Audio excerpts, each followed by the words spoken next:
nous sommes totalement et délibérément opposés à ces ordonnances, parce qu'elles ne représentent pas pour nous ce qui est nécessaire à la Corse.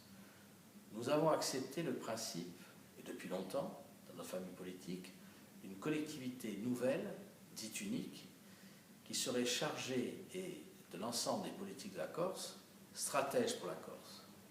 Mais en même temps, nous ne voulons pas accorder les pleins pouvoirs, tous les pouvoirs, à une assemblée et une collectivité qui ne respecterait pas en même temps, non seulement la représentation des territoires, sa représentation électorale, et en même temps les compétences qui devraient être les siennes.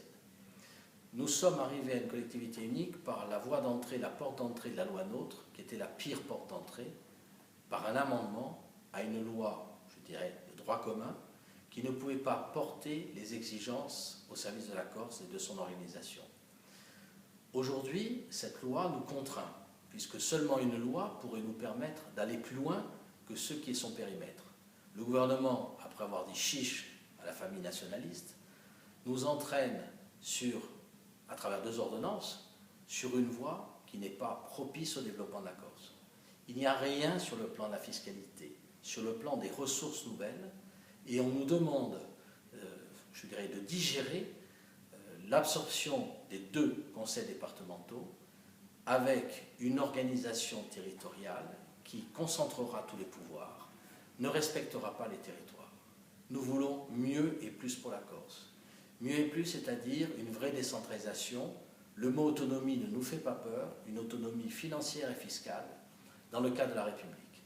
Nous voulons plus et mieux en termes d'organisation, de représentation de nos territoires. Ailleurs, les départements subsistent lorsque l'on crée de grandes régions. Ici, nous n'avons plus de départements et nous ne renforçons pas les intercommunalités parce que nous sommes contraints par la loi NOTRe. Eh bien, nous devons nous dégager la loi NOTRe et avoir une loi propre à la Corse. Jamais dans l'histoire des institutions de la Corse, nous sommes passés par une loi, je dirais, de droit commun et par voie d'amendement. Nous avons toujours eu, en 82, en 91, en 2002, un texte propre à la Corse. Nous l'exigeons, c'est l'intérêt de la Corse. Nous l'exigeons pour que les pouvoirs soient répartis entre une collectivité stratège et le renforcement des moyens, des compétences des intercommunalités et des communautés de communes. Mais surtout de pouvoir représenter nos territoires.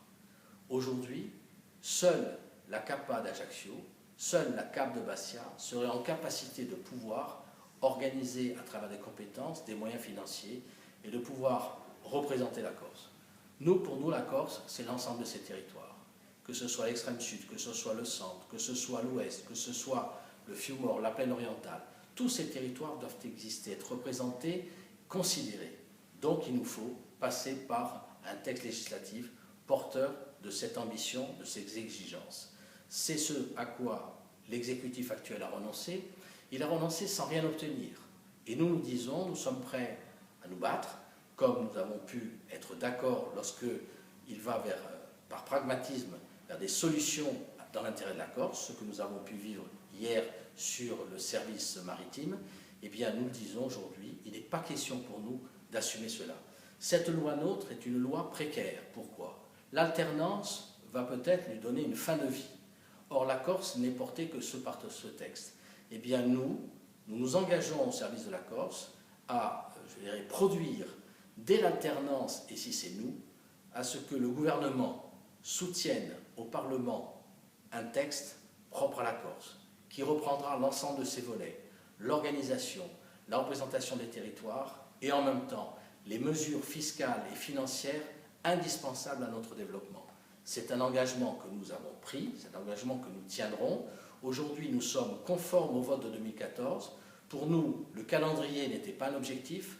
Pour nous, le calendrier, c'était une fin à partir du moment où il y aurait eu, je dirais, un texte vraiment au service de la Corse. D'autre part, le gouvernement nous abuse lorsqu'il propose une chambre des territoires.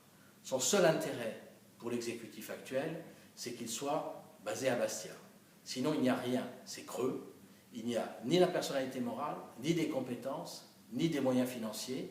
C'est un gadget qui ne fera que dédoubler des élus et ne donnera pas l'autorité nécessaire aux représentants de nos intercommunalités. Pour nous, L'ensemble des élus de la Corse sont respectables, ils sont tous responsables. Les conseillers départementaux sortants, dont certains veulent couper la tête, étaient des représentants du peuple légitimes. Ils avaient obtenu les suffrages du peuple. En leur coupant la tête, c'est au peuple qu'on veut couper la tête. Nous voulons au contraire que dans une organisation nouvelle, le peuple ait toute sa place et nos territoires aussi. Que la Corse trouve une organisation intelligente et les moyens afférents pour qu'elle réussisse dans son développement économique, dans son développement social et dans son développement territorial.